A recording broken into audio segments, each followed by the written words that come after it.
Price லாடுங்க. நாங்கள் தூத்துக்குடி மாவட்டத்திலேருந்து ஊழியத்துக்கு போயிட்டு அப்படியே நாங்கள் வந்துட்டு இருக்கும்போது முன்னாடி ஒரு சர்ச் இருந்தது. 8 வருஷம் பழமையான சர்ச்சு. அவ்வளோ பிரம்மாண்டமாக பார்க்குறக்கே பிரமிக்கத்தக்கதாக இருக்குது. கண்ணை எடுக்க முடியல. பார்க்கும்போது நான் ஆச்சரியப்பட்டு போனேன். கர்த்தருடைய ஆலயத்தை பார்க்கும்போது எனக்கு ஆச்சரியம்னா ஆச்சரியம், அவ்வளோ ஆச்சரியம், அவ்வளோ ஆச்சரியமாக பிரம்மமாக அழகாக வடிவச்சிருந்தாங்க. நான் யோசித்தேன், கர்த்தருடைய ஆலயத்தை குறித்து நம்ம யோசிக்கும் போதே இவ்வளோ சந்தோஷப்படுறோமே, கர்த்தர் நம்மளை குறித்து எப்படி சந்தோஷப்படுவார் இல்லைங்களா? அப்போது நமக்குள்ளே இருக்கிற நம்ம தான் அவருடைய ஆலயமாக இருக்குன்னு வசனம் சொல்லுது. நமக்குள்ளே கர்த்தராக ஆண்டவர் வாசம் பண்ணுறாரா?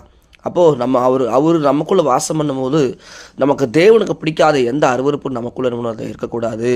நம்ம தான் தேவனுடைய ஆலயம்னு வேதம் சொல்லுது. நம்ம கர்த்தருடைய ஆலயமாக இருக்கிறதுனால நமக்குள்ள வைராக்கியம், பெருமை, கோபம், தேவையில்லாத உலகத்தினுடைய எந்த காரியம் நமக்குள்ளே இருக்கக்கூடாது. இப்போ அசுத்தங்கள் நம்ம இருக்கக்கூடாது. நம்ம கர்த்தருடைய ஆலயமாக இருக்கப்படினாலே நமக்குள்ள வீணான பெருமைகள், பொருளாசைகள், உலகத்தினுடைய காரியங்கள் நமக்குள்ள இருக்கக்கூடாது. இப்போ நம்ம வாழ்க்கையில் அநேக நேரங்களில் நம்ம நிறைய பெருமைப்படுகிறோம். நம்ம நினைக்கிறோம் நம்ம எல்லாம் சாதிச்சிட்டோம், சில நேரங்களில் சாதிச்சிட்டோம், நம்ம பெரிய ஆளாயிட்டோம் நினைக்கிறோம். இல்லவே இல்லை, நம்ம ஒன்றுமே இல்லை. கர்த்தருடைய கிருபை இல்லைன்னா நம்ம ஒன்றுமே இல்லை, ஜீரோ தாங்க. நமக்குள்ளே வைராக்கி இருக்கக்கூடாது. கர்த்தருடைய ஆலயமாக இருக்கிற நமக்குள்ளே இன்னும் பரிசுத்தம் வேணும், சுத்திகரிப்பு வேணும். நீங்கள் பார்க்குற ஆலயமே அவ்வளோ அழகாக இருக்கும்போது, இவ்வளோ அழகாக இருக்குது ஆலயம் பார்க்கும்போது இல்லைங்களா? அப்படிங்கும்போது நம்ம ஆண்டருக்கு முன்னாடி அவரோட மற்ற முன்னாடி மாத்திரம் இல்லை, தேவனுக்கு முன்னாடி அவ்வளோ பரிசுத்தத்தோடு இருக்க வேண்டுங்க, அவ்வளோ உண்மையாக இருக்க வேண்டுங்க, உத்தமமாக இருக்க வேண்டுங்க, தாழ்மையாக இருக்க வேண்டுங்க, பொறுமையாக இருக்க வேண்டுங்க. நமக்குள்ளே கசப்பில்லாத ஒரு வாழ்க்கை இருக்க வேண்டுங்க.